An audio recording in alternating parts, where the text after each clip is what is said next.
Merci de bien vouloir couper votre micro, s'il vous plaît. Monsieur Abakar Muhammad Ali.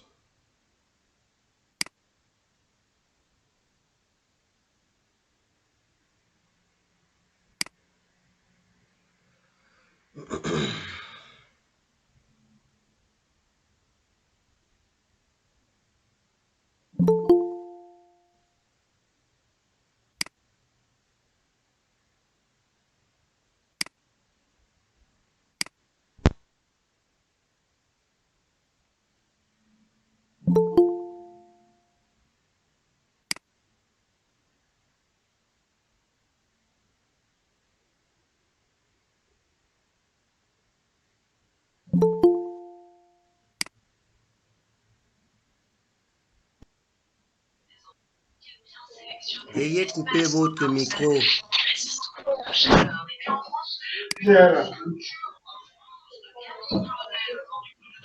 Monsieur Abdraman, veuillez couper votre micro.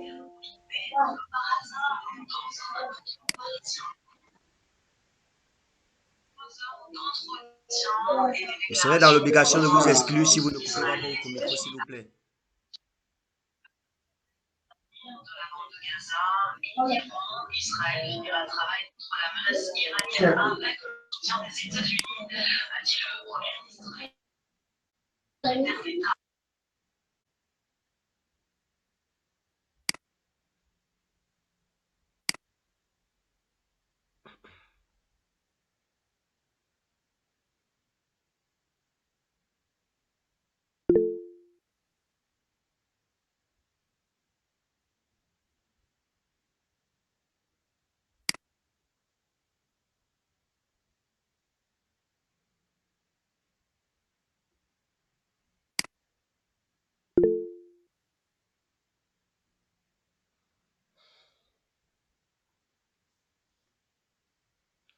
Alors, bonsoir à tous. Bonsoir, j'espère que vous allez bien.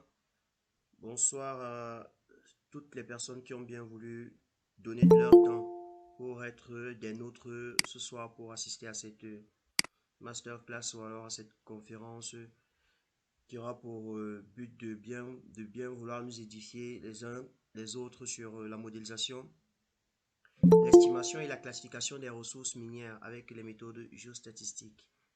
Alors, je serai l'un des panélistes aussi, le modérateur de cette présente conférence. Moi, je suis l'ingénieur Ambani Augustin Serge, sorti de l'école de géologie et d'exploitation minière, géologue minier de formation et géostatisticien spécialisé en géostatistique. Alors aujourd'hui, comme je disais tantôt, la thématique de ce soir va principalement porter sur la modélisation, l'estimation et la classification des ressources minières avec les méthodes géostatistiques. La présentation sera principalement donnée par deux ingénieurs. L'ingénieur chez Daniel, géostatisticien aussi, qui va s'occuper de la partie classification des ressources et qui aura pour objectif de bien vouloir nous édifier sur les méthodes de classification des ressources utilisées, principalement les méthodes géostatistiques et quelques méthodes conventionnelles. La science se déroulant principalement en anglais.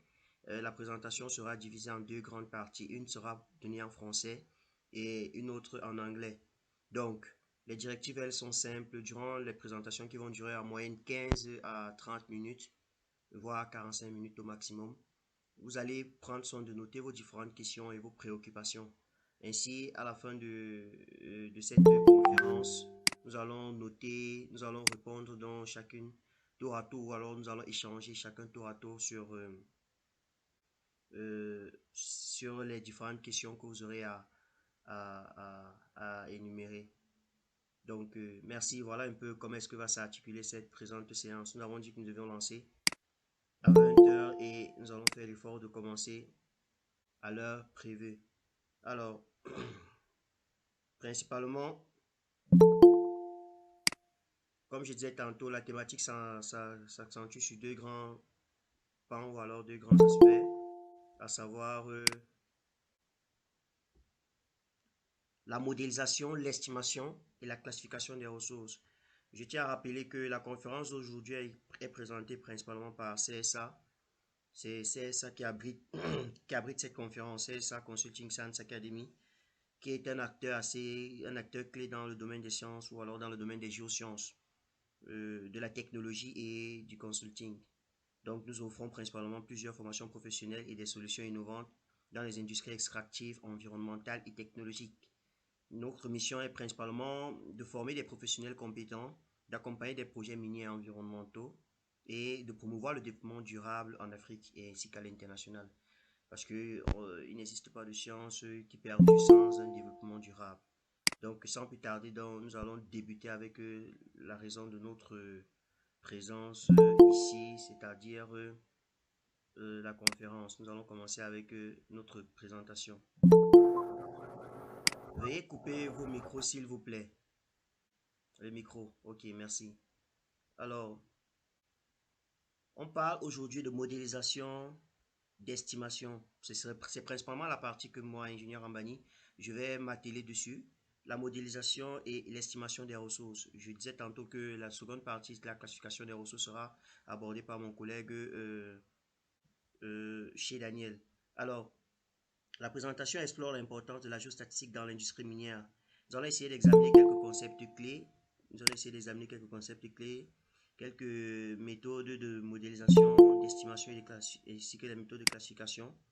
Et nous allons essayer de voir en illustrant avec quelques cas concrets comment est-ce que vous pouvez classifier une ressource et ainsi que estimer la ressource, la dite ressource en question. Alors, sans plus tarder, donc, nous allons poursuivre avec quelques concepts fondamentaux de la géostatistique. Avant d'y aller dans les concepts fondamentaux de manière générale, je vais d'abord débuter par une simple définition. Alors, la géostatistique, qu'est-ce que c'est?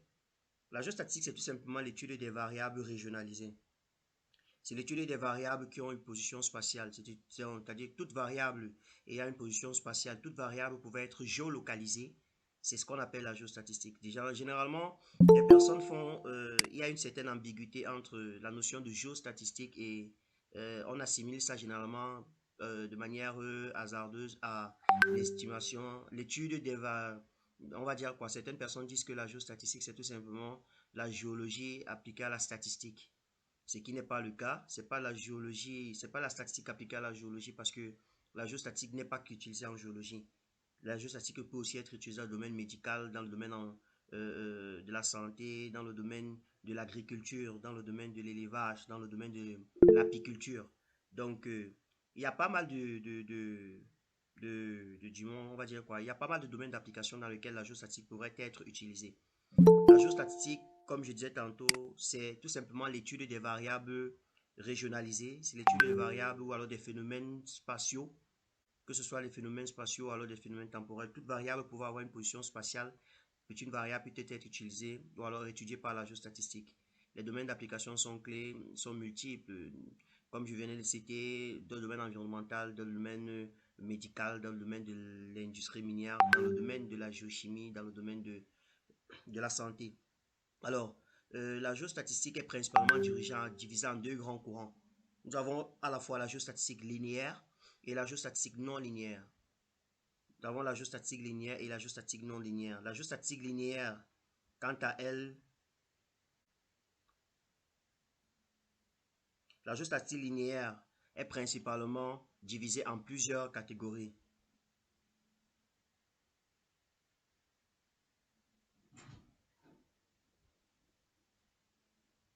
La géostatistique linéaire est divisée en plusieurs catégories. Dans la géostatistique linéaire, nous avons la géostatistique linéaire stationnaire et nous avons la géostatistique linéaire non stationnaire. Dans la géostatistique non linéaire, effectivement, nous avons aussi d'autres méthodes. Dans la géostatistique linéaire stationnaire, vous allez entendre parler des méthodes telles que le crigeage simple, le crigeage ordinaire. Dans la géostatistique linéaire non stationnaire, vous allez entendre parler des méthodes telles que le crigeage universel. Dans la géostatistique non linéaire, vous allez entendre parler des méthodes telles que le crigeage d'indicatrice et le crigeage disjonctif. Ensuite, nous avons aussi des éléments tels que les simulations géostatistiques qui sont classés généralement dans la géostatistique non linéaire. Donc, voilà de manière générale les grands courants de la géostatistique. les grands, on va dire, si on va parler des grands domaines de la géostatistique, voilà, de manière de ramasser comment est-ce que se caractérise ça. Donc, lorsque vous voulez étudier un phénomène géostatistique, il faut garder à vous rassurer dans quel secteur d'activité est-ce que vous vous trouvez. Est-ce que vous êtes en train d'étudier une géostatique linéaire stationnaire ou une géostatique linéaire non stationnaire? Ou alors, est-ce que vous êtes en train d'étudier une géostatique non linéaire tout simplement? Je pense que plus tard, on aura l'occasion de savoir ce qu'on entend par une géostatique linéaire, stationnaire, une géostatique linéaire, même d'abord, c'est quoi? Quand on parle de géostatique linéaire, à quoi est-ce qu'on fait allusion principalement? Donc, ce sont les points que peut-être nous allons revenir dessus par rapport aux questions. Nous allons progresser pour le moment pour ne pas, parce qu'il y a beaucoup à dire par rapport à cela. Donc, nous allons essayer de progresser. Principalement, donc, dans la géostatistique linéaire, que ce soit la géostatistique linéaire, stationnaire ou non stationnaire, ou alors la géostatistique, ou alors la géostatistique non linéaire, lorsqu'on veut étudier un phénomène, que ce soit pour une estimation des ressources, que ce soit pour une étude d'impact environnemental, lorsqu'on veut étudier un phénomène, la première chose à faire, c'est laquelle? La toute première chose à effectuer, c'est d'abord de comprendre. Merci de couper votre micro, s'il vous plaît. Merci de couper votre micro, Monsieur Moïse Abou.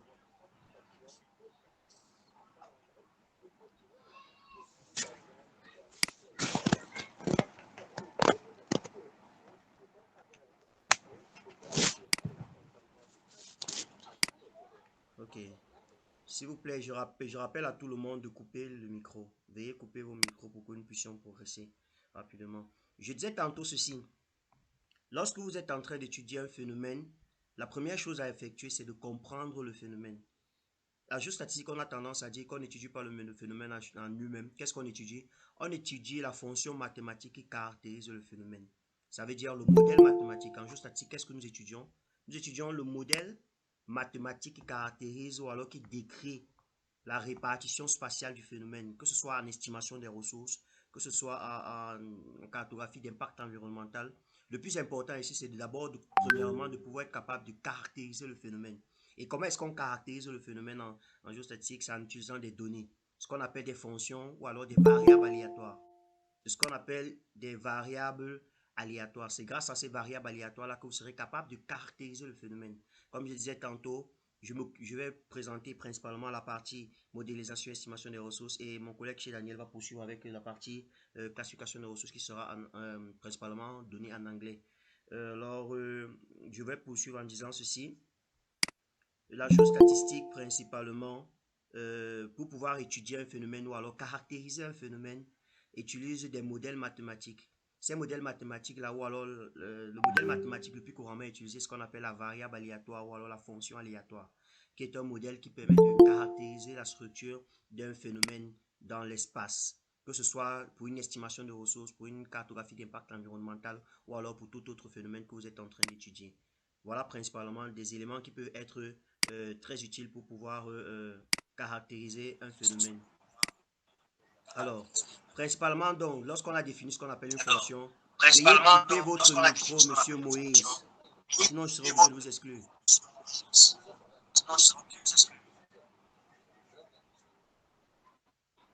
Ok, je disais tantôt que la première chose à...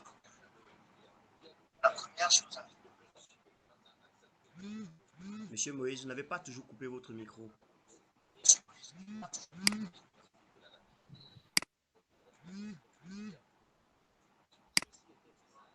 Ok, je disais tantôt que...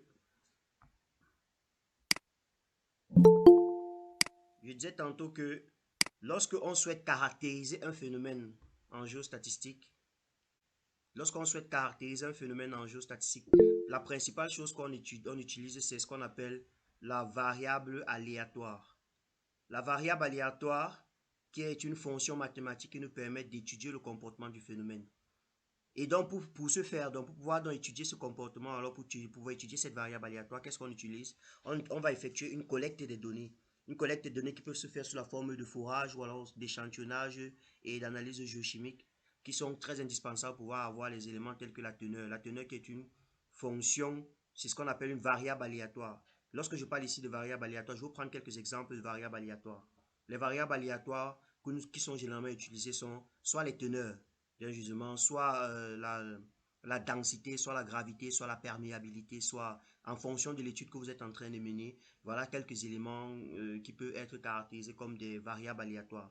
Donc, premièrement, il est important pour vous de commencer par une collecte de données, une collecte de données qui doit être assez fiable et très intéressante parce que si vous effectuez une mauvaise collecte de données, il est fort probable que la modélisation que vous allez faire soit aussi de très mauvaise qualité. Après la mauvaise donnée, la collecte de données, vous avez ce qu'on appelle l'étape qui consiste à effectuer une analyse exploratoire des données. L'analyse exploratoire des données, c'est une étape cruciale dans le modèle, dans un modèle pour pouvoir mettre sur pied une modélisation d'une ressource minière. Il est important de savoir comment est-ce que se comportent vos données. Et donc, c'est à cet instant-là que vous pouvez effectuer ce qu'on appelle un contrôle qualité, un contrôle QA/QC pour les personnes qui sont du domaine, ils savent à quoi consiste un contrôle qualité de vos données. Une analyse exploratoire de données pour effectuer une visualisation des données, identifier les tendances, identifier quelles sont les valeurs aberrantes dans votre base de données, quelles sont les valeurs qui sont considérées comme étant erronées et pouvoir effectuer ou alors appliquer des traitements en fonction des différentes difficultés que vous rencontrez dans chacune de vos variables. Alors, après cela, donc, vous pouvez donc mettre sur pied la construction d'un modèle géologique avec un logiciel adéquat. À ce niveau, je vais juste brosser ça de manière rapide, mais il faudrait comprendre qu'il existe plusieurs modèles, généralement en fonction du logiciel que vous utilisez. Ceux qui ne voient pas la diapositive, je ne sais pas, chacun d'entre vous, est-ce que vous voyez la diapositive? Si vous voyez la diapositive, essayez de laisser un pouce, parce qu'il y en a qui disent qu'ils ne voient pas la diapositive. Je ne sais pas si vous voyez la diapositive. Si oui, essayez de laisser un pouce. Ok, merci. Je vois qu'il y a beaucoup de personnes qui voient la diapositive. Donc, monsieur, si vous ne voyez pas la diapositive, vous pouvez, ça veut dire que ça doit être le réseau qui dérange. Dans ce cas, vous pouvez vous déconnecter et vous reconnecter. Merci. Je disais tantôt que en termes de, je disais tantôt qu'en termes de modèles, il existe ce qu'on appelle les modèles implicites et les modèles explicites. Sachant si vous, en fonction du logiciel dans lequel vous êtes en train de travailler, je vais prendre par exemple deux logiciels au hasard et qui utilisent l'un des modèles, l'un comme l'autre. Le logiciel, par exemple, Leapfrog utilise la modélisation implicite, tandis que le logiciel SurPack, par exemple, utilise une modélisation explicite. Dans tous les cas, lorsque vous voulez effectuer une modélisation d'un modèle, d'un domaine, voilà à peu près les étapes à utiliser, une bonne collecte de données, une bonne analyse exploratoire et la construction de votre modèle. Au niveau de la construction de votre modèle, il faudrait spécifier si vous souhaitez travailler avec un modèle implicite ou alors avec un modèle explicite et en fonction de ça, choisir le logiciel le plus adéquat. Je pense que dans les questions-réponses, nous allons revenir sur les principales différences qui existent entre ces deux modélisations.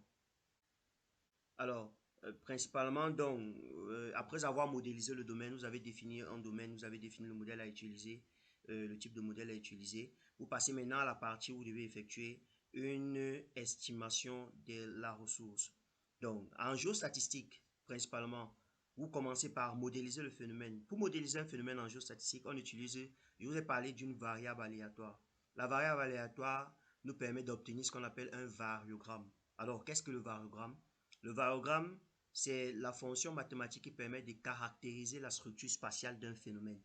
Je répète, le variogramme, c'est la fonction mathématique qui permet de caractériser la structure spatiale d'un phénomène. C'est grâce au variogramme que vous êtes capable de déterminer ou alors d'étudier la continuité du phénomène ou alors de la minéralisation si on parle dans le cas d'estimation des ressources. Monsieur Moïse, une fois de plus, veuillez couper votre micro.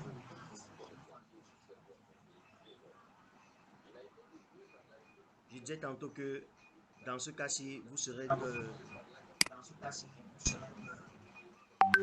Euh, je vais devoir vous exclure si vous ne coupez pas votre micro.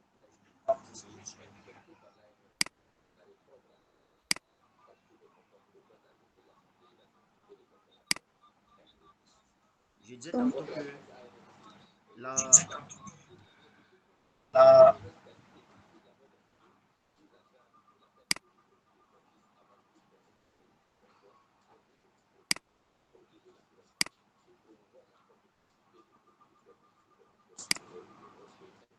Ok, j'étais obligé de l'exclure. Ok, nous allons poursuivre. Désolé pour le dérangement. Donc, je disais tantôt que pour modéliser un phénomène, on utilise ce qu'on appelle le variogramme. Le variogramme fait partie de ce qu'on appelle la modélisation structurale en géostatistique. La modélisation structurale nous permet tout simplement d'étudier euh, la répartition spatiale d'un phénomène, de caractériser le phénomène, d'étudier la continuité spatiale d'une minéralisation, par exemple. Ce sont des éléments qui sont très utiles lorsque vous souhaitez étudier la répartition spatiale d'un phénomène. Alors, le variogramme, c'est donc la fonction phare en géostatistique. Si vous faites une mauvaise modélisation de votre variogramme, il est fort probable que le résultat que vous allez obtenir sera un très mauvais résultat. Donc, tout commence après avoir effectué une bonne analyse statistique. Tout se joue au niveau de la modélisation de votre variogramme. Comment savoir que le variogramme que vous avez est un bon variogramme? Encore que quand vous modélisez le variogramme, vous obtenez ce qu'on appelle un variogramme expérimental. Ensuite, vous avez accès au variogramme. Vous faites un ajustement de ce en fonction des différents modèles adéquats, que ce soit un modèle sphérique, un modèle gaussien ou alors tout autre modèle. Vous obtenez maintenant un modèle ajusté en fonction de la nature de votre donnée, en fonction de la nature de votre minéralisation. Une fois que cela est fait, donc, je pense que vous aurez déjà, dans une certaine manière, fait la grande partie de votre travail en ce qui concerne la modélisation. Une fois que vous avez fini de modéliser, vous passez à l'estimation. L'estimation en géostatistique, comme je vous ai fait comprendre au départ, il existe plusieurs méthodes d'estimation. Il existe plusieurs méthodes d'estimation en géostatistique, parmi lesquelles nous avons, en fonction de la catégorie, en fonction de la catégorie dans laquelle vous vous trouvez, vous avez soit un crigeage ordinaire, soit un crigeage simple, soit un crigeage universel, soit un crigeage d'indicatrice, soit un crigeage disjonctif. J'ai pris soin à l'entame de mes propos ici de définir quelle était la différence entre les différents crigeages qui sont énoncés ici, à savoir si vous êtes dans un cadre de stationnarité strict ou intrinsèque, ou alors un cadre, si vous êtes tout simplement dans un cadre de non linéaire, vous avez un crigeage à partir.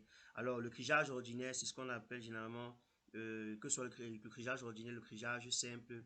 L'un est un crigeage en moyenne connu, l'autre un crigeage en moyenne inconnu. Bon, nous n'allons pas développer ces éléments ici, mais plus ou moins voilà les méthodes que vous allez utiliser pour pouvoir effectuer votre estimation des ressources. Bon, avant, il y avait des méthodes classiques telles que l'inverse des distances, les méthodes polygomiales. Ce sont des méthodes qui ont montré leurs limites avant maintenant que nous faisons appel aux méthodes géostatistiques. Donc, voilà plus ou moins de manière générale comment est-ce que vous pouvez faire pour estimer maintenant la ressource. Lorsque vous estimez donc votre ressource, une fois que la ressource est estimée, vous avez donc, il est important de pouvoir être capable de valider le modèle. Le modèle que vous avez utilisé, est-ce que c'est un modèle qui est acceptable? Si oui, on fait comment pour effectivement savoir que un modèle est bon? Lorsque vous avez effectué votre modèle de variogramme, par exemple, vous avez modélisé votre variogramme, comment pouvez-vous savoir que le modèle de variogramme que vous avez obtenu est un modèle adéquat ou alors est un modèle qui respecte une certaine norme ou alors un modèle qui peut être acceptable? Comment est-ce que vous pouvez avoir les éléments de réponse? Quels sont les outils que vous pouvez utiliser pour savoir que votre variogramme est un variogramme de bonne qualité? Généralement, donc, en géostatistique, lorsqu'on veut tester la véracité d'un modèle de variogramme, on utilise ce qu'on appelle la validation croisée. La validation croisée, c'est une méthode qui nous permet de définir si le variogramme que nous avons effectué est un variogramme de bonne qualité ou alors si c'est un mauvais variogramme. La validation croisée. Dans la lecture, on va vous faire comprendre que si votre validation croisée est comprise dans un intervalle de plus ou moins 2,5, ça veut dire que le modèle de variogramme est de bonne qualité. Si votre variogramme, la validation croisée par exemple que vous effectuez n'est pas compris dans ces intervalles-là, ça voudrait tout simplement dire que le modèle que vous avez utilisé n'est pas un modèle de bonne qualité. Bon, maintenant, ça varie en fonction de la minéralisation, ça varie en fonction de tout un tas d'autres paramètres, de la nature même de vos données. Donc, à ce niveau, vraiment, ce n'est pas parole d'évangile. Il faut beaucoup entrer dans la littérature pour pouvoir avoir différents éléments pour pouvoir justifier si votre modèle est adéquat ou pas en fonction en fonction de la nature de vos données et du type de projet dans lequel vous vous retrouvez. Donc, voilà de manière générale comment est-ce que vous pouvez, la méthode que vous pouvez utiliser pour tester si votre modèle de variogramme est adéquat. Maintenant, ça c'est en ce qui concerne le modèle de variogramme, bien évidemment. Maintenant, en ce qui concerne le modèle de crigeage, votre crigeage que vous avez effectué, vous avez étudié votre fonction de crigeage, que ce soit un crigeage ordinaire, simple, universel, indicatrice ou disjonctif. Comment faire pour savoir que cette estimation est de bonne qualité? Il y a aussi des méthodes que tu as utilisées là-bas. Vous pouvez utiliser la variance d'estimation, vous pouvez étudier l'intervalle de confiance, vous pouvez étudier la variance d'extension, vous pouvez utiliser l'écart type ou encore la variance même tout simplement. Mais en géostatistique, les deux méthodes les plus appropriées, c'est la variance d'extension et la variance d'estimation. Ce sont des éléments qu'on utilise pour pouvoir vérifier que le modèle est de bonne qualité. Alors, un modèle parfait, ou alors une estimation parfaite, vous pouvez tout simplement dire que votre variance d'estimation est égale à zéro.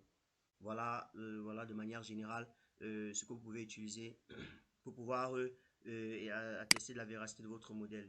Donc, sans plus tarder, on a vu de manière générale qu'est-ce que c'était que la géostatistique, quelles sont les méthodes, principalement quelles sont les étapes pour une modélisation des ressources et les méthodes utilisées pour une estimation des ressources ainsi que la validation croisée la validation d'un modèle d'estimation de ressources. Je vais donc, d'ici pas donc laisser le soin à mon collègue de poursuivre aussi sa présentation qui sera principalement orientée sur la classification des ressources. Je vais effectuer un partage d'écran de la nouvelle diapositive qui va permettre de pouvoir développer la seconde thématique. Et je prie à tout le monde de bien vouloir noter vos questions, toutes vos différentes préoccupations, euh, notez-les sur un papier. Ça va nous permettre à la fin de pouvoir revenir sur, on va dire ça, de pouvoir revenir sur toutes vos préoccupations. Donc, sans plus tarder, je vais passer la parole à chez l'ingénieur, chez Daniel. Chez Daniel, je ne sais pas si vous êtes avec nous. Si oui, vous avez la parole. Ok, bonsoir à tous. Good evening to everybody.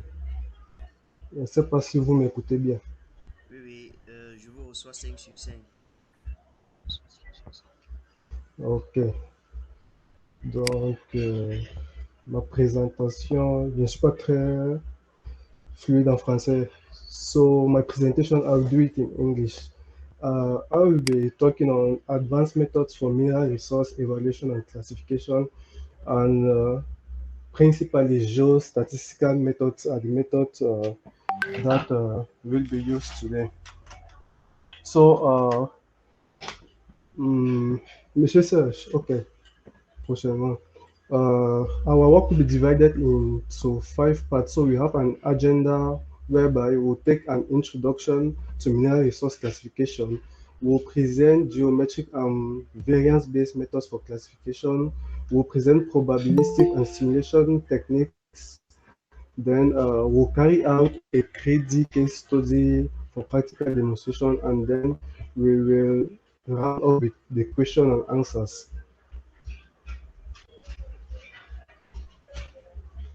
Okay, so for our session this evening, we will have to note down as learning objectives. We have as main objective to understand the principles of mineral resource classification.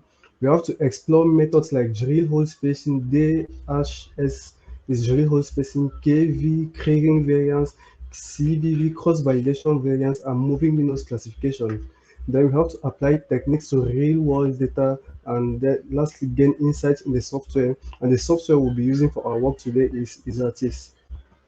Okay, for norms and codes for classification of mineral resources and reserves. Generally, there are several norms or codes for the classification of mineral resources, but what is commonly known, we know the PEC, which is the Pan-European Standards for Reporting of Mineral Resources. We have SAMREC, which is the South African Code for Reporting. We have the JORC, which is the Joint or Reserve or the Australian Code for Reporting. And lastly, we have the NE 43101 or National Instrumentation.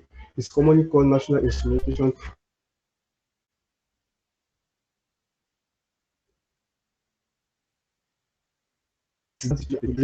current, and the Canadian code, the code used in Cameroon.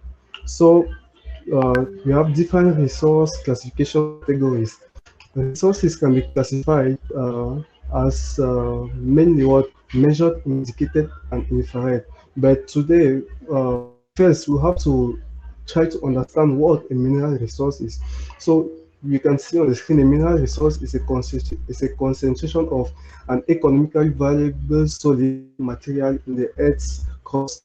So before, after applying certain criteria for classification for classifying our mineral resource, we have to be able to separate the part that is considered as measured, indicated, or indirect. And the part that can be considered as measured in our mineral resources, is the one that has been categorized with a high level of confidence, while the indicated part is the one that has been categorized with a medium, you can say a medium level of confidence, and the infrared part is the one that has the less that has been categorized with the less level of confidence, like from estimation and the rest.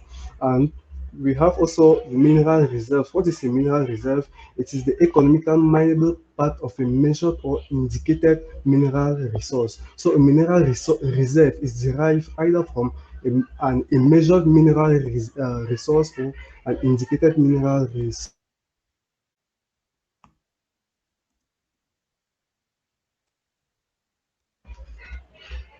Where the proof is the mineral reserve has been categorized with a high level of confidence and probable has been categorized with a low level of confidence.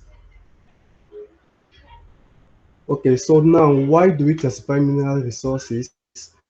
We classify mineral resources, one, for what? Economic decision making, two, for risk assessment planning, and lastly for regulatory and compliances. Okay, so now we'll have an overview of methods used for classification. So for classification, as I earlier said, we have geometric methods like drill hole spacing, neighborhood restriction.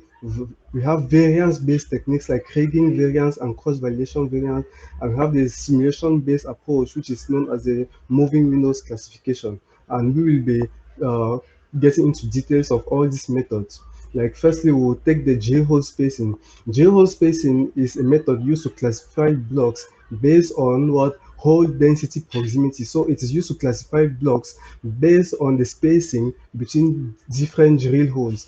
And the parameters we use for classification in our practical example that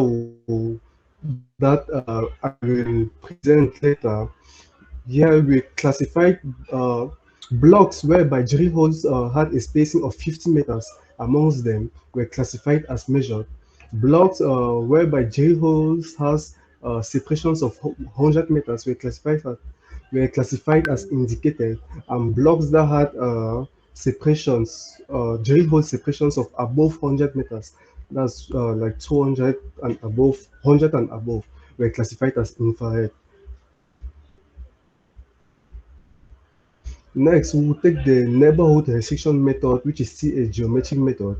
Here, neighborhood restriction considers a minimum number of drill holes within a search radius. After carrying out our mineral resource estimation, a particular search radius is defined for the estimation. So, classifying our mineral resource using neighborhood restriction consists in doing what?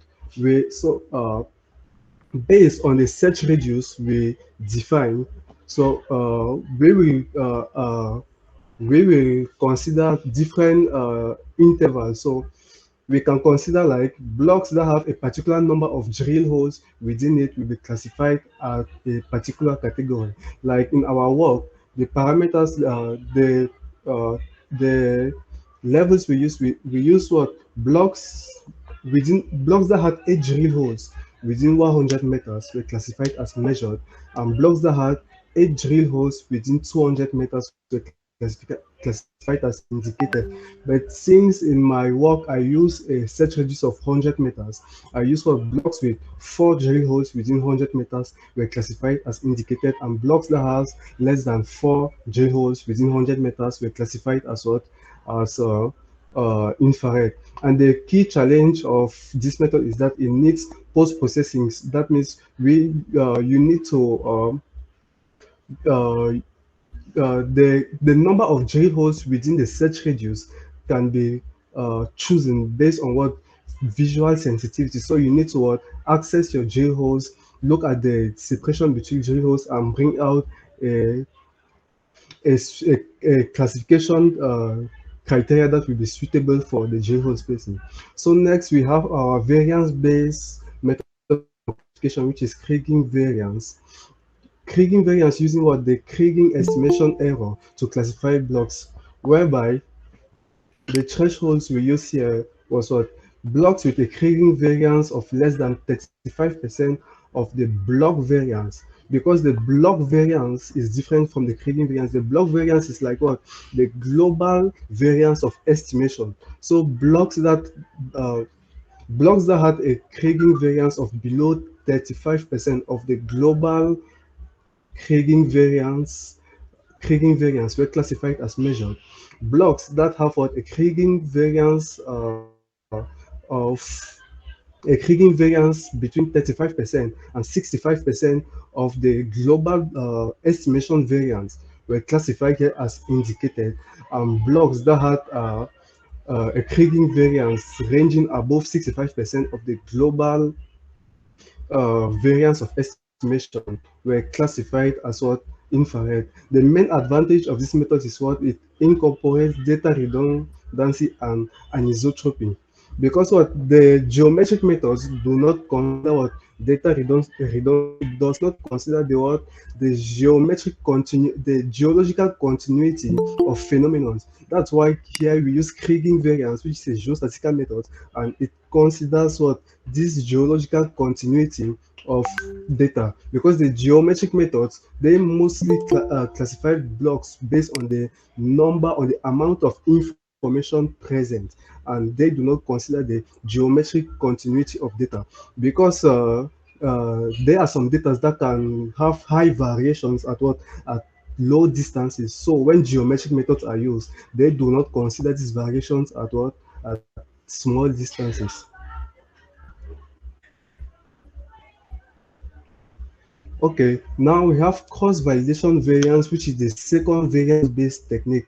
And cross validation variance comes here to enhance what Kriging variance by removing redundant drill holes. Kriging cross validation variance here comes to correct the effects of artifacts that is produced when Kriging variance classification is done.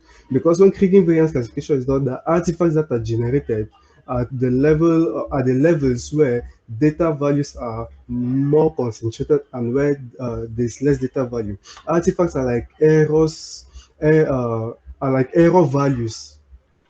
So when cross validation variance is done, some drill holes are removed. That's the essence of cross validation variance. So some drill holes are done. What drill holes are removed, and the estimation is redone.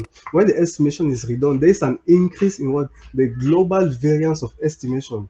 Then now, when considering what criteria like thresholds for classification, thresholds are increased. So the thresholds we use in our work like was what blocks that had a Kriging variance of less than 66% of what the cross validation variance will be considered as measured.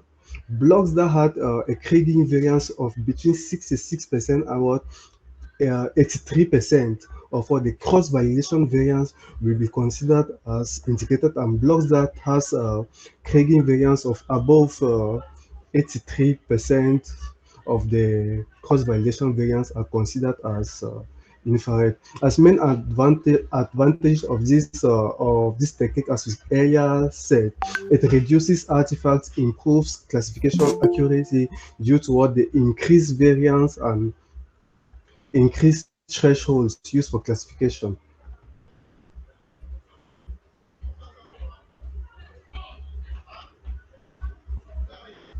Okay, here we have our last classification method, which is what moving windows classification, and it is based on conditional simulation. So here we can use what like Gaussian simulation or condition turning band simulation, like I use in my work for the modeling of what the mineral resource before proceeding to classification. So here, blocks are classified based on precision and level of confidence of what the simulation.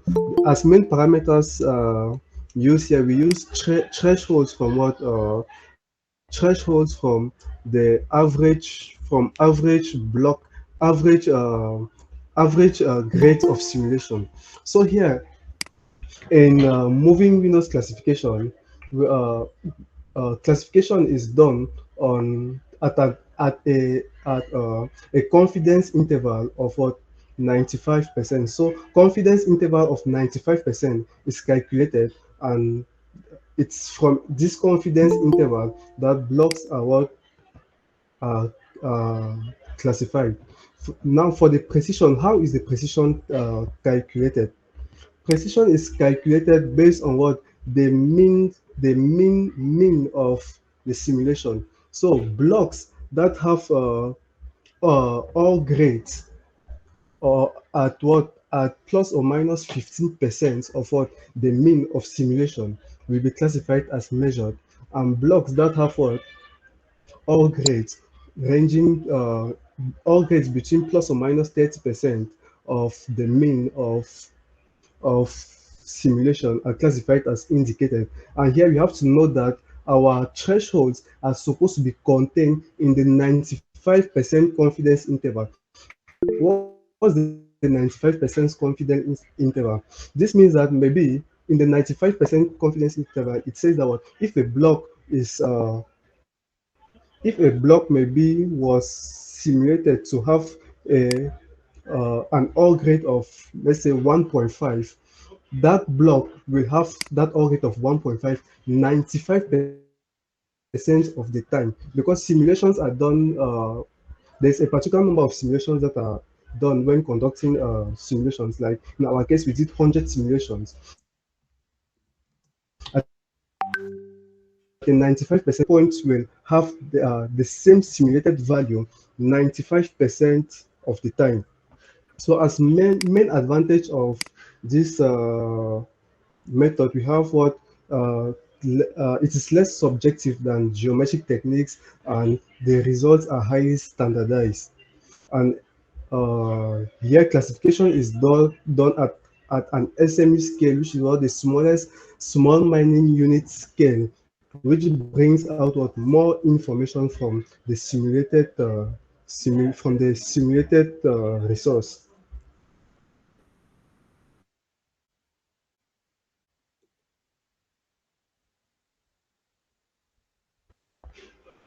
Okay, so now we'll move toward our practical example. So here is the results that were obtained after classifying our mineral resource using drill hole spacing. Here we can see the global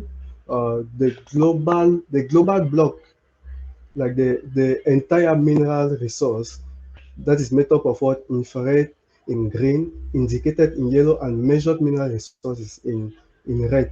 And on our right, we see the different categories were separated so as to what see the quantity of each category. And here we can easily see, if we get into the software, we'll see that most of the measured mineral resources were found what at the center of our global mineral resource, and the infrared mineral resources were mostly at the what at the surface and at the bottoms of the global mineral resource. Okay, same for neighborhood restriction classification. We will see on the global resource a little band of what red at the center, which is what the measured mineral, a measured part of the mineral resource, and we'll see more of green at the we will see more of green at the surfaces, at the top and bottom surfaces. And on the left, we'll still see our different categories: measured, indicated, and infrared.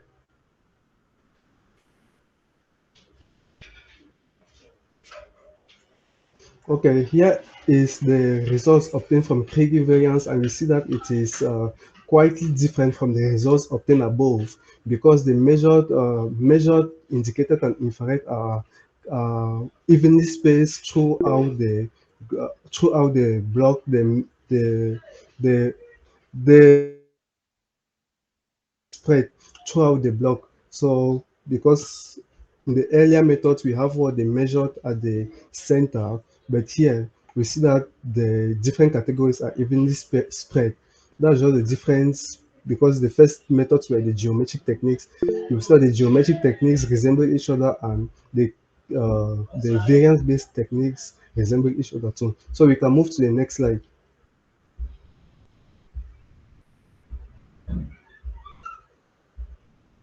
Okay, here is the result now obtained from what Kriging cross-validation variance classification.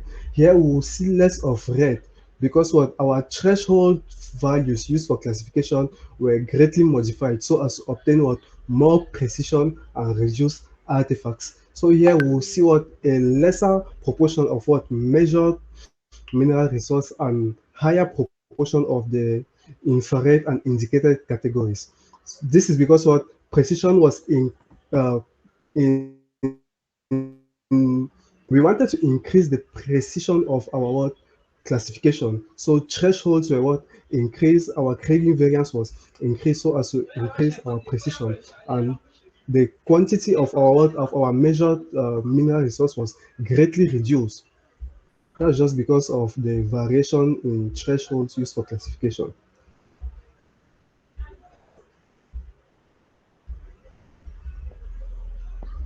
Okay, lastly, we will see the moving windows classification, which greatly resembles what the results obtained from Kriging variance with the different categories evenly spread throughout the mineral resource.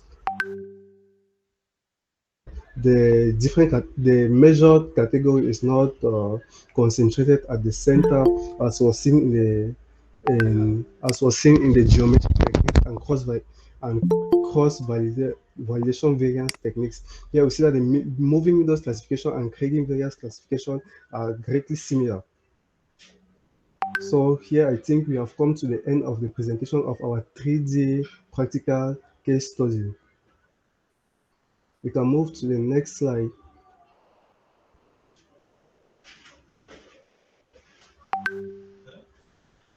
Okay, so as key takeaways from our masterclass or from the classification of mineral resources, let me say, we have to take away what resource classification requires a combination of different techniques. So you cannot put all your confidence in one technique. You have to carry out a technique, more preferably a geometric technique, and back it up with what a variance-based or a geostatistical technique so as to have a comparison. You compare the two techniques, so make sure that the results obtained from the two techniques are similar actually. And also you have to know that probabilistic and simulation methods offer robust and standardized results. They are more preferably they are preferable actually than the geometric techniques, but we'll see that currently geometric techniques are more used because their application is easily understood. The application is easily understood, while the geostatistical techniques takes brings into account many formulas, calculations that are supposed to be done by hand, and it makes the methods more complex.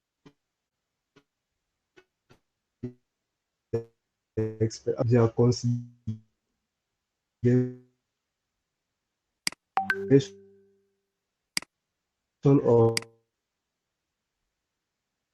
of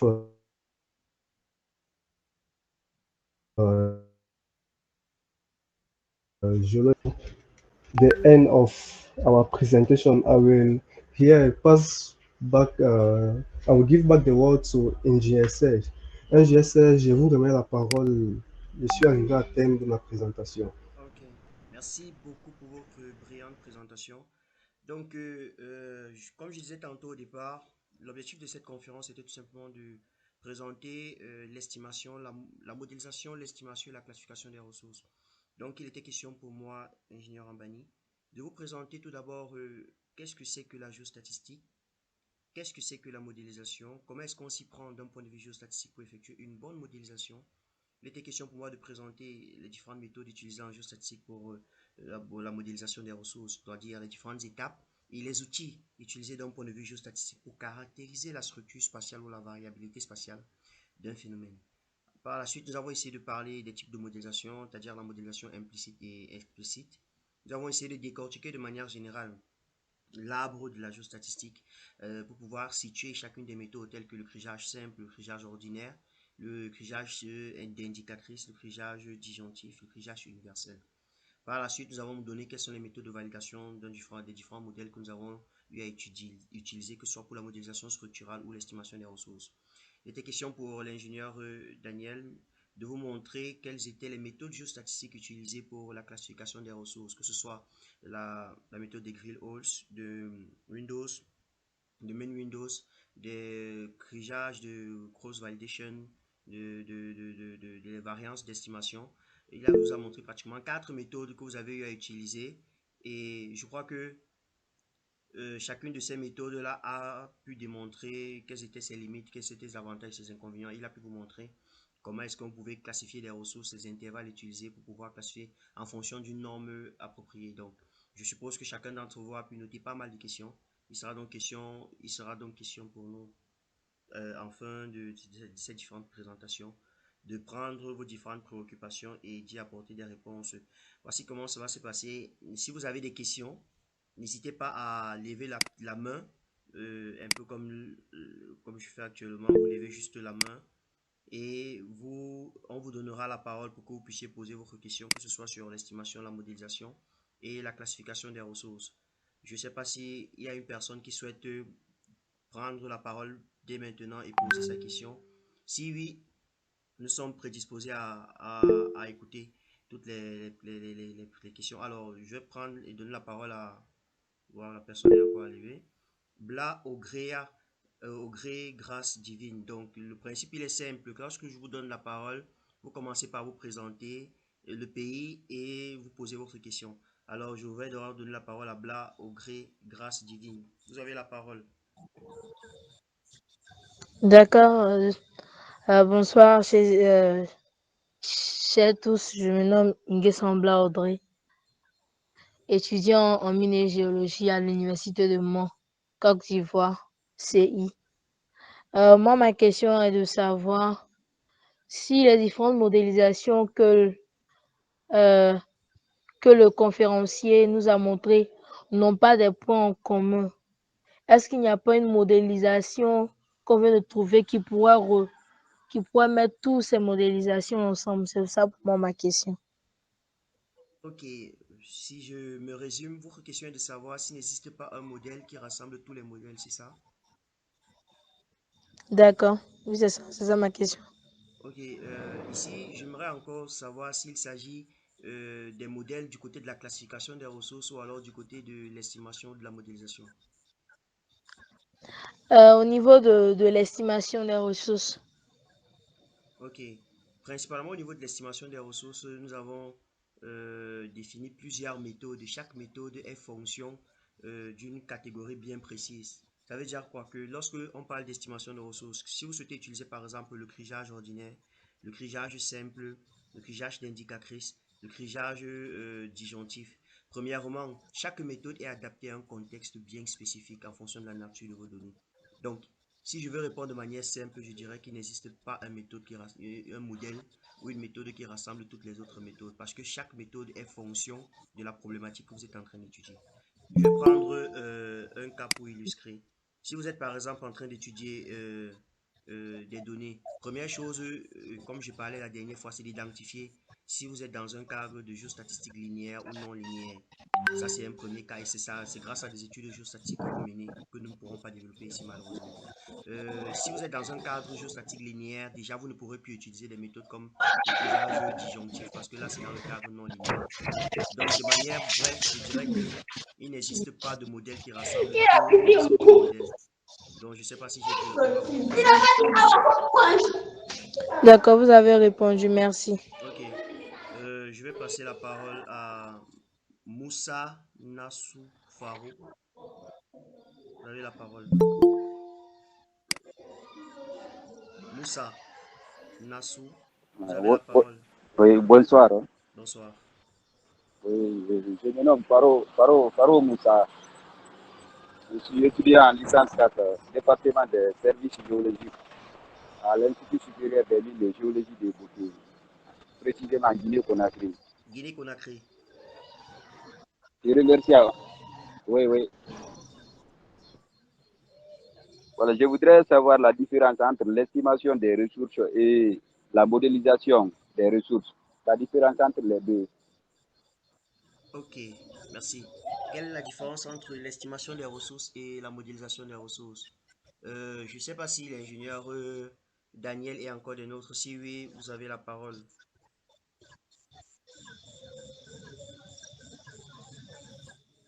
Ingénieur Daniel, vous pouvez répondre à cette question.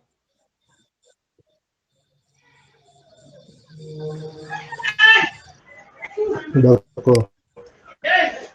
Bon, quand on parle de l'estimation de la ressource, on essaye de ressortir quoi?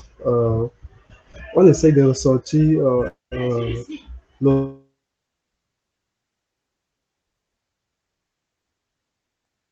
ce qu'on peut avoir. Parlant de la modélisation de la ressource, là, on ressort quoi? La structure de la ressource, dans la structure globale de la ressource. Donc, je crois que c'est un peu ça. Ok, merci beaucoup. J'aimerais aussi ajouter quelque chose en disant, Monsieur Moussa, modéliser une ressource, c'est tout simplement redéfinir la géométrie du gisement. Lorsque vous modélisez une ressource, vous définissez la géométrie de la ressource en question, c'est-à-dire comment est-ce que le gisement est réparti en profondeur, quelle est la répartition du gisement, quelle est la morphologie du gisement, quelle est la géométrie du gisement. C'est ça qu'il s'agit de. Quand on parle de modéliser le gisement, c'est en fait ça modéliser une minéralisation. C'est définir la morphologie, la structure, la géométrie de la minéralisation. Maintenant, s'il s'agit d'estimer, comme l'ingénieur l'a dit, c'est de définir, c'est-à-dire vous allez définir le tonnage, la quantité de métal et tous les paramètres qui vont avec. Je ne sais pas si votre question a pu trouver des éléments de réponse. Monsieur Moussa, votre question a pu avoir des éléments de réponse. Ah, c'est bon, je suis satisfait. Ok, merci beaucoup. Alors, je vais passer la parole à Manzou Vivian. Manzou Vivian, vous avez la parole.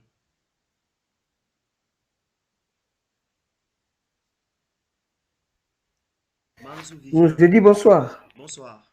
Oui, bonsoir, bonsoir. Je suis du Congo-Brazzaville, je suis géologue.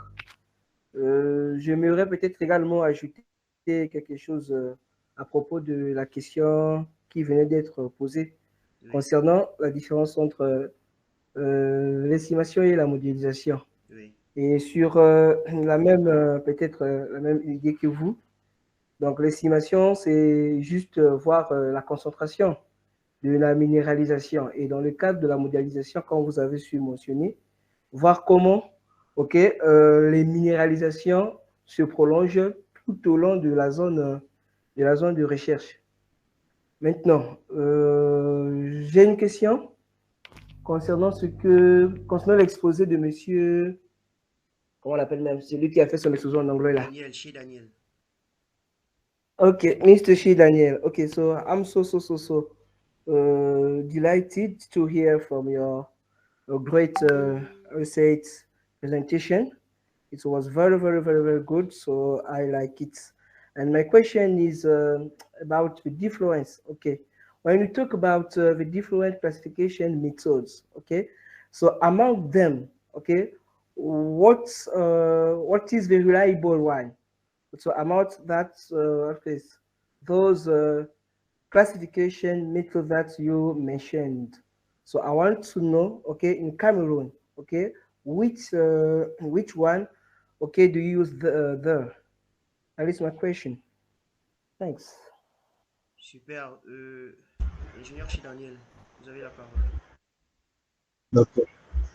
Okay, as I earlier said, all the methods are reliable, but the choice of the method will now depend on what the competent person that is carrying out the that is writing the mineral resource estimation report.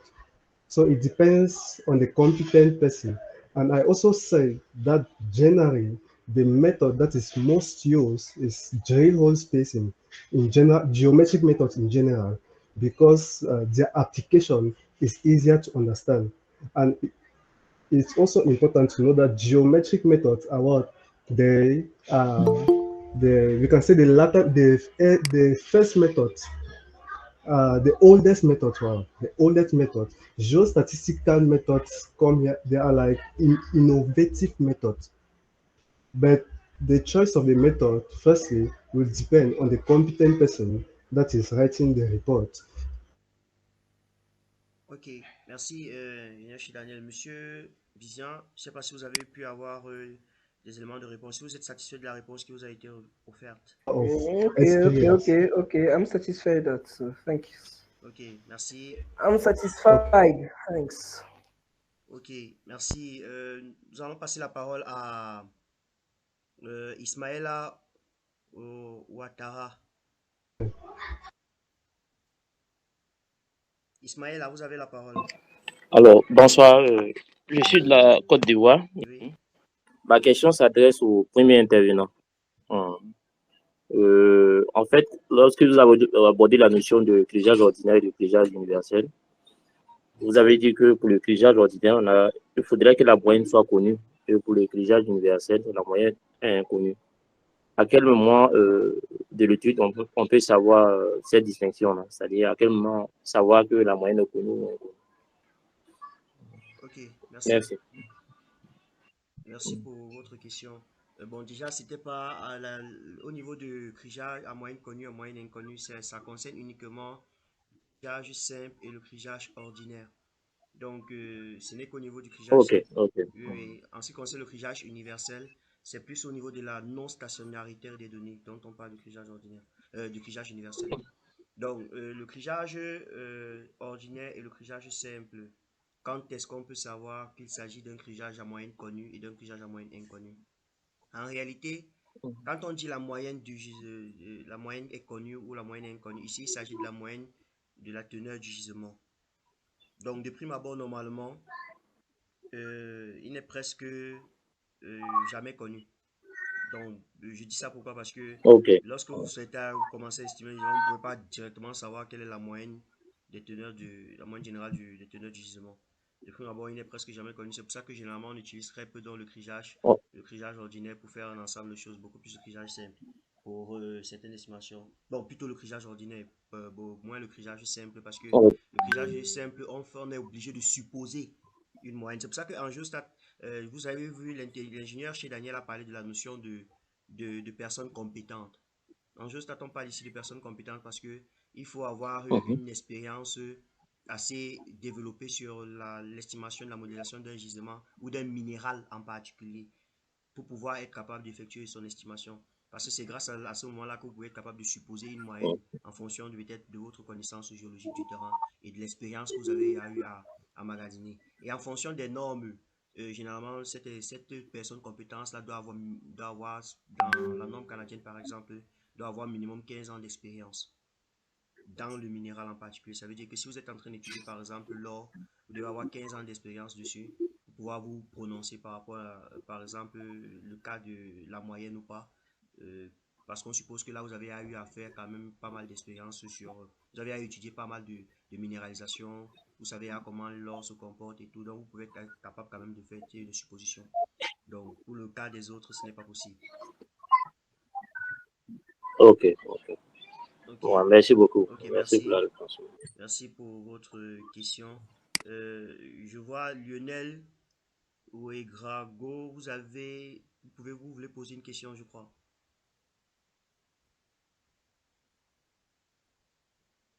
Monsieur Lionel Ouegrago, vous avez laissé un message en commentaire. Je ne sais pas si c'est une affirmation. Le QA/QC permet d'avoir des données assez justes. Si vous êtes là, vous pouvez développer vous-même votre préoccupation. Je vais passer la parole à Bla Ogré. Ogré, vous avez la parole pour votre question.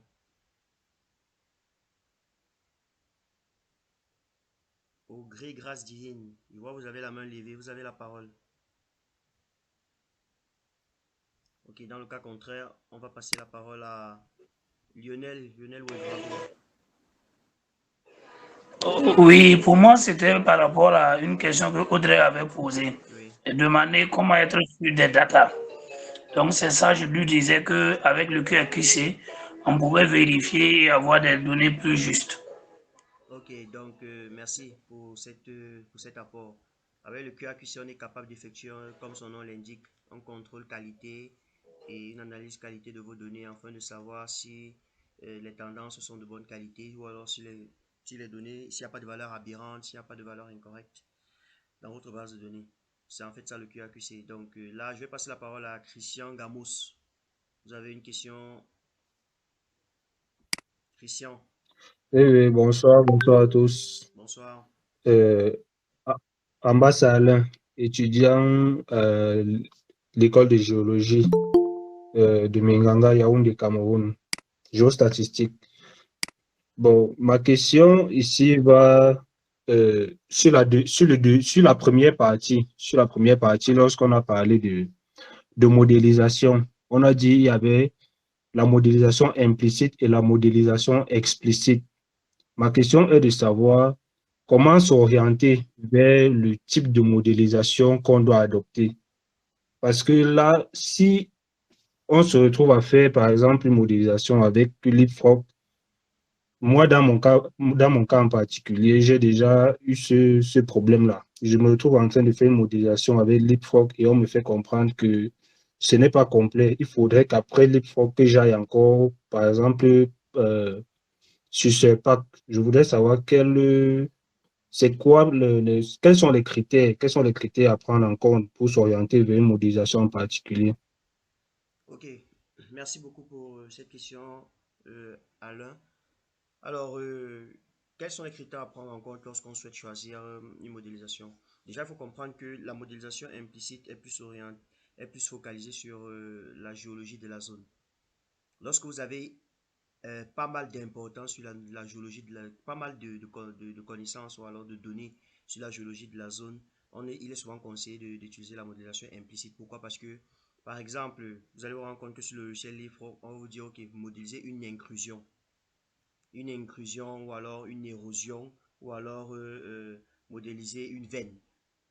Avant, c'est-à-dire que quand vous vous rendez compte que vous êtes axé beaucoup plus sur la partie géologie. Or, vous ne pouvez pas modéliser une inclusion. Parfois même, il est important de, vous devez même faire une datation des différentes couches qui sont posées parce que parfois, lorsqu'on veut définir le modèle de manière générale, on va vous demander de définir quelle est la couche qui était avant l'autre, quelle est la première, la deuxième, la troisième, la quatrième couche, quelles sont les couches qui sont interconnectées. S'il y a une inclusion, l'inclusion là se trouve, est-ce que c'est la troisième ou la dernière, la couche la plus récente?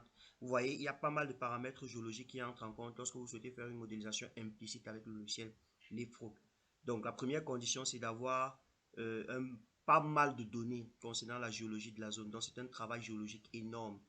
Vous ne pouvez pas effectuer une modélisation implicite avec Leapfrog si vous n'avez pas les compétences géologiques nécessaires. Sinon, le modèle que vous allez ressortir vraiment ne sera pas un modèle, on va dire, valide parce que vous n'avez peut-être pas toute la compréhension, toute la description géologique de la zone. Quand on parle de modélisation de veine, pour modéliser une veine, il faudrait que vous soyez capable de l'identifier et de savoir si elle est en contact avec quoi, avec quel domaine, la stratigraphie de la zone et tous ces paramètres-là. Tandis qu'une modélisation explicite, vous allez vous rendre compte que, et bon, si on reste toujours dans la modélisation implicite, lorsque vous modélisez de manière implicite, on effectue une interpolation des données. Donc après avoir modélisé chaque structure géologique de manière séparée, on va donc les assembler pour pouvoir concevoir un modèle, ce qui est complètement différent d'une modélisation explicite. Là-bas, vous allez utiliser les notions de section et vous allez plutôt modéliser en fonction de la géométrie ou des domaines géochimiques principalement ou des domaines géologiques de manière ramassée, mais c'est pas très pointu côté géologie. C'est plus orienté en ce qui concerne la donnée de manière pure. Donc, je pense que l'élément que vous pouvez utiliser ici pour savoir si vous allez faire l'un comme l'autre, c'est beaucoup plus la quantité d'informations géologiques que vous avez sur la zone en question. Je ne sais pas si j'ai pu avoir apporté des éléments de réponse par rapport à votre question. Oui, oui, c'est bon, merci. Ok, voilà. Je ne sais pas si vous avez encore, il y a encore des questions. Y a-t-il une personne qui souhaite énoncer ou alors poser des questions avant que nous puissions clôturer la séance d'aujourd'hui? Si vous avez des questions, n'hésitez pas à toucher juste la main vers le bas et puis nous allons vous passer la parole. Rappelez que on ne peut pas tout comprendre en une séance, raison pour laquelle Nous allons lancer par exemple des formations toujours dans la même lancée pour ceux-là qui souhaiteraient participer à des formations bien plus approfondies pour pouvoir développer de manière plus concrète ces différentes thématiques et pouvoir aborder de manière précise en fonction d'un objectif bien précis les thématiques que nous allons aborder ici, que nous avons abordé ici. Alors, je vais passer la parole à Lionel Ouegrago. Vous avez la parole. Oui, merci pour la présentation, merci pour ce cours et il a été très enrichissant. Maintenant, j'avais posé une question et je ne sais pas s'il y a une solution d'enregistrer. Bon, parce qu'il y a des parties qu'on aurait bien aimé écouter après et revoir mieux. Merci. S'il y a un enregistrement, si on peut avoir un lien, on pourrait le retrouver. Merci. Ok, merci. Le lien de la séance la séance a été enregistrée et elle sera balancée sur notre page Facebook, notre page YouTube CS Academy. Le lien sera balancé dans les groupes et puis vous allez pouvoir en bénéficier chacun d'entre vous. Pour ceux-là qui souhaiteraient reparcourir la conférence. Oui, monsieur Alain, vous avez la parole. D'accord, d'accord. Ma question est pour l'ingénieur chez Daniel, parce que ça concerne la partie qu'il a présentée. Ma question au niveau de la classification par espacement de trous de forage. Déjà, je sais que dans le contexte minier, les forages coûtent extrêmement cher. Comment est-ce qu'on peut faire pour avoir un bon compromis entre espacement des trous de forage et l'optimisation des coûts? Ok. Et je voudrais savoir si cette méthode de classification, en deuxième volet, pardon, je voulais savoir si cette méthode de classification, comment est-ce qu'elle fonctionne lorsque le gisement est hétérogène? Ok. Merci. Je ne sais pas si l'ingénieur chez Daniel a eu à suivre les questions, mais vous avez la parole. Ingénieur chez Daniel, si vous avez suivi les questions, vous avez la parole. Ok, est-ce qu'il peut reprendre sa première question? La première question, je n'ai pas bien suivi. Mais déjà, pour répondre d'abord à la deuxième question, bon, si les trous de forage ne peuvent pas être homogènes en tant que tels, parce que les trous de forage sont toujours forés. C'est vrai qu'il y a des forages qui sont forés euh, dans tout droit horizontalement, mais généralement les forages sont forés en tenant compte peut-être d'un pendage, d'un pendage, en fait. Les trous de forage ne peuvent pas être complètement homogènes. Donc la maille ne peut pas être donc, parfaitement homogène, en fait. Bon, je Mais sais. si la maille est parfaitement homogène, si la méthode Drill Spacing est appliquée, ça ne sera pas petit effectif si la maille est parfaitement homogène. Ok, donc là, Ok, c'est ma... ok. Bon, maintenant, je vais répéter ma première question, vu que l'ingénieur n'a pas suivi la première question. La première question était de savoir comment est-ce qu'on fait pour trouver un compromis entre l'espacement et l'optimisation des coûts, vu que dans notre contexte, les forages coûtent extrêmement cher.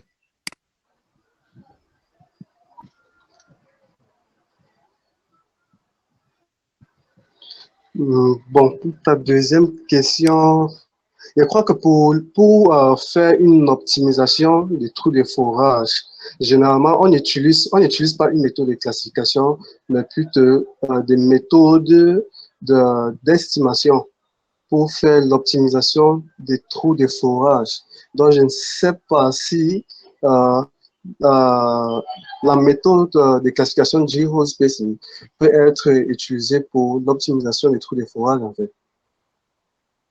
Ok, D'accord, d'accord, merci. je vais essayer d'ajouter quelque chose par rapport à ça. En réalité, la question, le compromis en fait à ce niveau, au niveau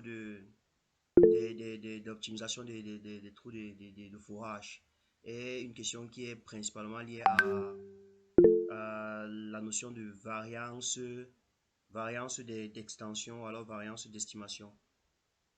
La variance, la variance d'extension, on va dire quoi, c'est une fonction mathématique qui permet de mesurer la variabilité entre les phénomènes. Parce que ici, il est question d'effectuer le moins de forage possible, mais d'avoir le plus d'informations. Dans ce sens-là, qu'est-ce qu'on cherche? Qu'est-ce on va essayer de chercher? On va essayer d'effectuer des simulations entre les différents puits de forage afin de voir quelle est la meilleure disposition possible pour la maille à effectuer. Bon, là, c'est plus, on rentre un peu plus, comme l'ingénieur Daniel le disait, dans la notion, on rentre dans l'estimation, alors dans la cartographie de l'optimisation des mailles d'échantillonnage en utilisant des méthodes, des variances d'extension ou de variances d'estimation. Donc voilà un peu de manière générale comment est-ce qu'on peut utiliser pour faire effectuer un compromis entre ces deux éléments.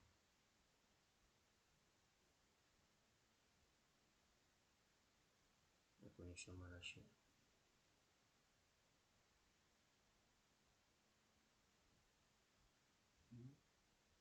La connexion.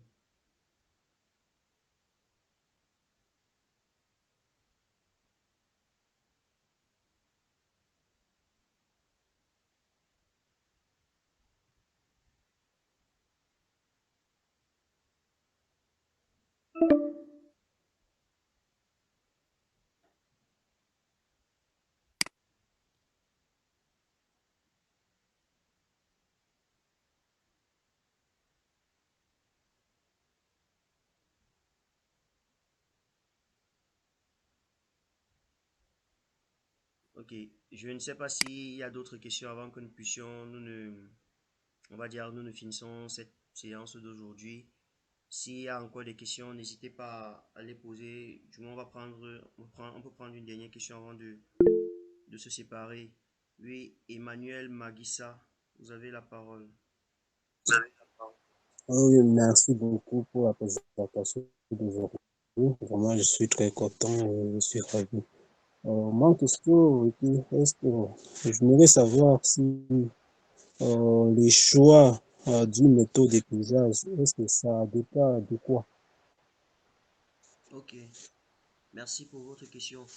En quoi est-ce Oui, que, qu'est-ce qui, on va oui. dire, qu'est-ce qui caractérise, ou alors qu'est-ce qui conditionne le choix d'une méthode Le de choix d'une... déclichage? C'est ça, non? Oui, voilà, c'est ça. Ok, Merci. merci. Donc, si vous pouvez couper votre Oui. micro de peur qu'il y ait une redondance.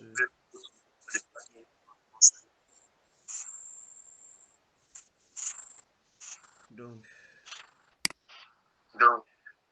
je disais tantôt que le choix de la méthode utilisée, la méthode de criage appropriée, est fonction de la répartition spatiale de vos données. Si vous avez suivi au départ, je faisais comprendre que lorsque vous êtes en train d'étudier vos données, l'analyse exploratoire des données principalement, lors de l'analyse exploratoire de vos données, vous effectuez ce qu'on appelle une étude de la stationnarité. Vous faites une étude de la stationnarité et vous formulez des hypothèses de stationnarité, soit des hypothèses de stationnarité d'ordre 2, soit des hypothèses de stationnarité intrinsèque, soit alors vous êtes dans un cas de non-stationnarité. Si vos données, c'est-à-dire quand je parle de vos données ici, je parle des données qui ont été prélevées sur le terrain, si la structure spatiale de vos données ou la répartition spatiale de vos données converge vers une stationnarité d'ordre 2, vous pouvez avoir affaire à un crigeage ordinaire et un crigeage simple. Parce que ce sont ces deux méthodes-là qui sont en fonction d'une stationnarité d'ordre 2. Si vos données convergent vers une non-stationnarité, vous pouvez donc utiliser la méthode de crigeage universel. Si vous êtes dans un cas où vos données traduisent plutôt vous formulez une hypothèse de non-linéarité de vos données, vous allez donc utiliser des méthodes telles que le crigeage d'indicatrice ou le crigeage disjonctif ou tout autre crigeage qui soit dans le cadre non linéaire. Maintenant, comment est-ce qu'on formule des hypothèses de stationnarité? Là, c'est en analysant la structure spatiale ou la répartition spatiale de vos données, peut-être avec des nuages de points. Vous pouvez à la fin conclure à une stationnarité ou à une non-stationnarité de vos données. Pour vous donner, je sais que quand on parle de stationnarité, de non-stationnarité, ça a l'air un peu ambigu. Pour prendre un exemple d'un cas où vous êtes par exemple, vous êtes dans le cadre d'une non-stationnarité de vos données, je vais prendre par exemple le cas, si vous étudiez peut-être le gradient géothermique, on sait que le gradient géothermique augmente avec la profondeur. Ça voudrait dire que là, nous sommes déjà clairement dans un cas de non-stationnarité. Parce qu'on sait que le gradient géothermique augmente avec la profondeur. Donc ça, c'est un cas de non-stationnarité. Donc voilà un peu de manière générale ce que je peux apporter comme élément de réponse par rapport à vos préoccupations. Je ne sais pas si vous êtes satisfait de la réponse.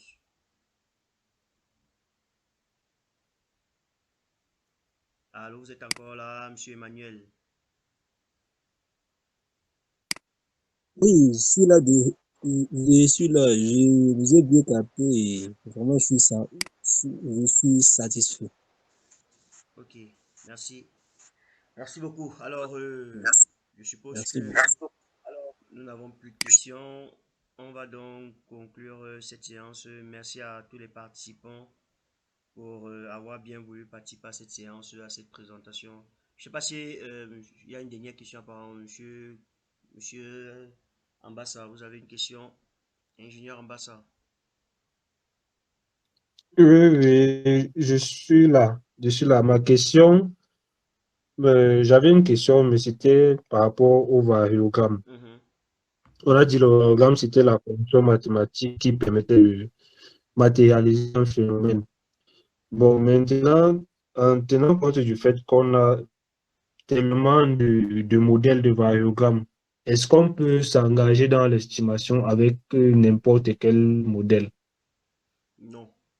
On ne peut pas s'engager dans l'estimation avec n'importe quel modèle. Raison pour laquelle il faut savoir. Il y a quelques. Je crois qu'il y a principalement. Il y a eu beaucoup de modèles mathématiques qui peuvent, du moins beaucoup de modèles de variogramme pour pouvoir ajuster un variogramme expérimental. On peut utiliser plusieurs modèles pour ajuster un variogramme expérimental, mais maintenant il faut savoir quel est le modèle le plus approprié en fonction de la structure spatiale de vos données. On sait que généralement, de manière basique, si je vais te dire ça de manière basique, pour ajuster un variogramme théorique à un variogramme expérimental, la première chose à faire, principalement, c'est d'abord, de manière banale, comme ça, on dit souvent que le variogramme que vous choisissez doit passer par tous les points. De manière banale, c'est ce qu'on dit souvent.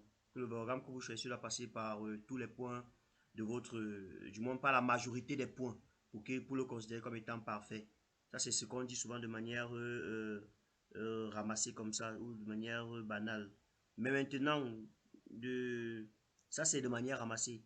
Mais de manière plus spécifique, ce que je peux vous dire, c'est que pour pouvoir, si on veut prendre de manière spécifique, on va vous dire que avoir un minimum de données, quand vous êtes en train d'effectuer un variogramme, si vous voulez choisir un variogramme omnidirectionnel, parce que vous savez que lorsqu'on va ajuster un variogramme, vous devez définir d'abord si vous faites un ajustement directionnel ou un ajustement omnidirectionnel en fonction des notions d'anisotropie.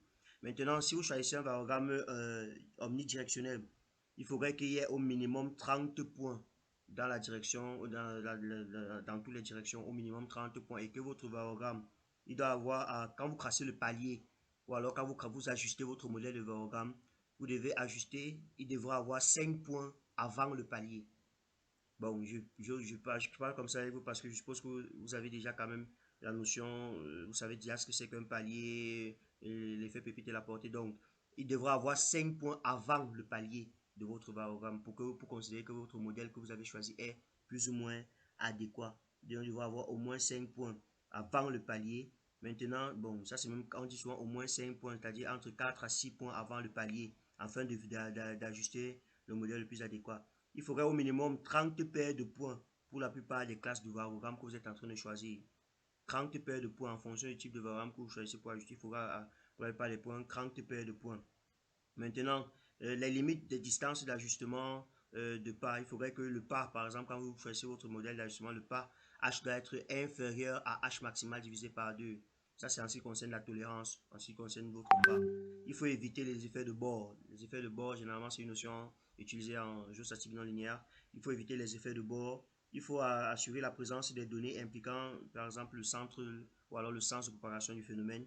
Il faut aussi étudier le comportement géologique au niveau des bordures des différents éléments de votre modèle de variogramme. Donc il y a pas mal, il y a beaucoup d'éléments qui peuvent entrer comme justificatif à ce niveau pour pouvoir choisir un variogramme adéquat. Mais plus ou moins, voilà quelques éléments quand même que je peux vous apporter comme cela. C'est-à-dire avoir un minimum de données observées quand même. Lorsque vous êtes en train de faire votre modèle de variogramme, comme je disais tantôt, il faut avoir au moins 30 points s'il s'agit d'un variogramme omnidirectionnel et au moins 60 s'il s'agit d'un variogramme directionnel. 60, quand je parle de 60 points, ce n'est pas 60 éléments prélevés sur le terrain, hein.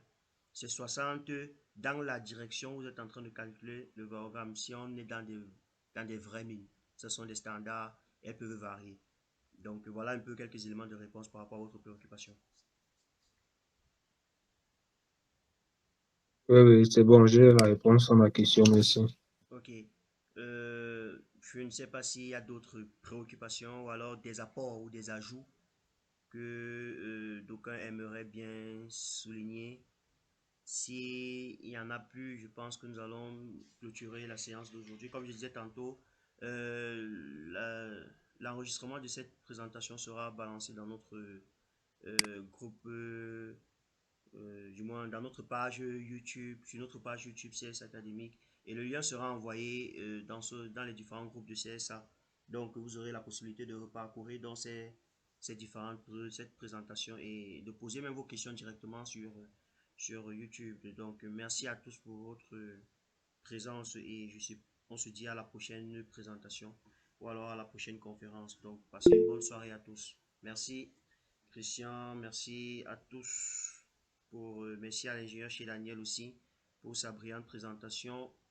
Merci à toutes les personnes qui ont bien voulu poser leurs questions aujourd'hui et nous enrichir de leur connaissance. Donc, merci et on se dit à la prochaine.